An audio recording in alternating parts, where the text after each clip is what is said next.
السلام علیکم ورحمۃ اللہ۔ امجد 786 میں تمام دوستوں کو خوش آمدید کہتا ہوں۔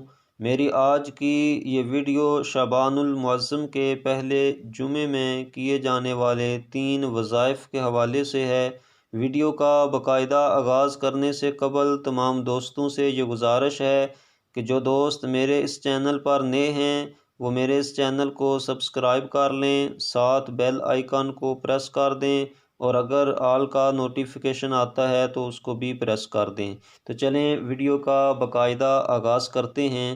سب سے پہلا وظیفہ یہ ہے کہ جو بندہ عصر کی نماز کو ادا کرنے کے بعد پورے اہتمام کے ساتھ بیٹھ کے قبلے کی طرف منہ کر کے ذہن میں اپنا جو بھی جائز مقصد ہے اس کو لے کر سبحان اللہ و بحمدہ سبحان اللہ العظیم پڑھتا ہے، اللہ تبارک و تعالی اس کی برکات سے اس کی تمام مصیبتوں پریشانیوں کو دور فرماتا ہے، اور ذہن میں جو مقصد لے کر ان کلمات کو جو پڑھتا ہے اللہ تعالیٰ اس کے اس جائز مقصد کو بھی پورا فرماتا ہے۔ تو دوستو، ان کلمات کو آپ نے مغرب کی نماز سے قبل تک پڑھتے رہنا ہے۔ تو پورے اہتمام کے ساتھ جب ہم پڑھیں گے تو اللہ تبارک و تعالیٰ اس کی بے شمار برکات نصیب فرمائے گا۔ اللہ تعالیٰ اس کی برکت سے رزق میں خیر و برکات کا نزول فرمائے گا، اور اللہ تبارک و تعالیٰ مصیبتوں پریشانیوں کو بھی دور فرمائے گا، اور ذہن میں جو بھی جائز مقصد لے کر ہم اس کلمات کو پڑھیں گے تو اللہ تعالیٰ اس کو ضرور پورا فرمائے گا۔ تو چلیں دوسرے وظیفے کی طرف بڑھتے ہیں۔ دوسرا وظیفہ مغرب کی نماز کے بعد اور عشاء کی نماز سے پہلے ہم نے کرنا ہے کہ 2 رکعت نماز نفل ہم نے ادا کرنے ہیں۔ ان کو ادا کرنے کا طریقہ یہ ہے کہ ہر رکعت میں سورہ فاتحہ کو 1 بار پڑھنا ہے، آیت الکرسی کو 1 بار پڑھنا ہے، اور سورہ اخلاص کو 10 بار پڑھنا ہے۔ اس کے بعد سورہ فلق 1 بار پڑھنی ہے، اور اس کے بعد سورہ ناس 1 بار پڑھنی ہے۔ تو دونوں رکعتوں کو اس طرح ہم نے ادا کرنا ہے۔ تو جب ہم 2 رکعتیں ادا کر لیں گے اس کے بعد ہم اللہ تبارک و تعالیٰ کی بارگاہ میں سوال کریں گے، اللہ کی بارگاہ میں دعا کریں گے، تو اللہ تبارک و تعالیٰ اس کے فیوض و برکات ہمیں عطا فرمائے گا۔ تو اس کا سب سے بڑا جو فائدہ ہے وہ یہ ہے کہ اس نماز کو اس طریقے سے جب ہم ادا کریں گے تو اللہ تعالیٰ ہمیں ایمان کی مضبوطی عطا فرمائے گا۔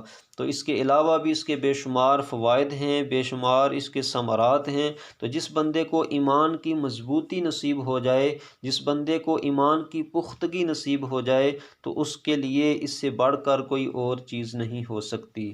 تو چلیں تیسرے وظیفے کی طرف بڑھتے ہیں۔ تو تیسرا وظیفہ یہ ہے کہ جو بندہ جمعے والے دن 313 مرتبہ درود ابراہیمی پڑھتا ہے، اللہ تبارک و تعالیٰ اس کو بہت سارے انعامات عطا فرماتا ہے۔ جو بندہ 313 مرتبہ درود ابراہیمی کو شعبان المعظم کے پہلے جمعے میں پڑھتا ہے تو اللہ تعالیٰ اس کو بہت ساری فضیلتیں عطا فرماتا ہے۔ تو اس کے لیے شرط یہ ہے کہ جب ہم نے درود ابراہیمی کو پڑھنا ہے تو پوری محبت کے ساتھ پڑھنا ہے، حضور نبی پاک صلی اللہ تعالیٰ علیہ وسلم کا تصور اپنے ذہن کے اندر جما کے ہم نے پڑھنا ہے۔ تو جب اس انداز میں ہم حضور کی ذات پہ درود پاک کو پڑھیں گے تو اللہ تبارک و تعالیٰ اس کی برکت سے رزق کی جو تنگی ہے وہ بھی اللہ دور فرما دے گا، رزق میں برکات کا نزول فرمائے گا، اللہ تعالیٰ بندے کی حاجات کو پورا فرمائے گا، اور اسی طرح اللہ تعالیٰ اس کی برکات سے بندے کی مصیبتوں اور پریشانیوں کو دور فرما دے گا۔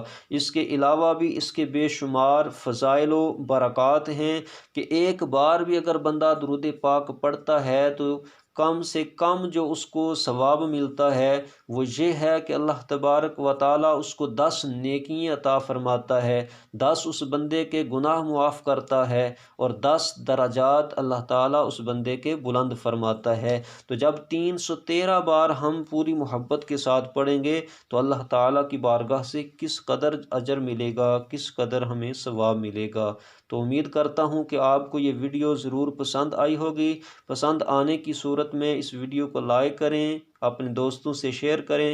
اور چینل کو سبسکرائب کر لیں۔